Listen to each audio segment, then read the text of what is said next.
اور جب تمہارے پروردگار نے موسیٰ کو پکارا کہ ظالم لوگوں کے پاس جاؤ، یعنی قوم فرعون کے پاس، کیا وہ ڈرتے نہیں؟ انہوں نے کہا کہ میرے پروردگار، میں ڈرتا ہوں کہ وہ مجھے جھوٹا سمجھیں، اور میرا دل تنگ ہوتا ہے اور میری زبان رکتی ہے، تو ہارون کو حکم بھیج کہ میرے ساتھ چلیں۔ اور ان لوگوں کا مجھ پر ایک گناہ یعنی فرعونی کے خون کا دعویٰ بھی ہے، سو مجھے یہ بھی ڈر ہے کہ مجھ کو مار ہی ڈالیں۔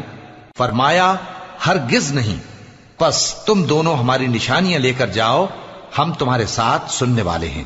سو دونوں فرعون کے پاس جاؤ اور کہو کہ ہم تمام جہانوں کے مالک کے بھیجے ہوئے ہیں، اور اس لیے آئے ہیں کہ آپ بنی اسرائیل کو ہمارے ساتھ جانے کی اجازت دیں۔ فرعون نے موسیٰ سے کہا، کیا ہم نے تم کو جبکہ تم بچے تھے پرورش نہیں کیا تھا، اور تم نے برسوں ہمارے ہاں عمر بسر نہیں کی؟ اور تم نے ایک اور کام کیا تھا جو کیا، تم ناشکرے معلوم ہوتے ہو۔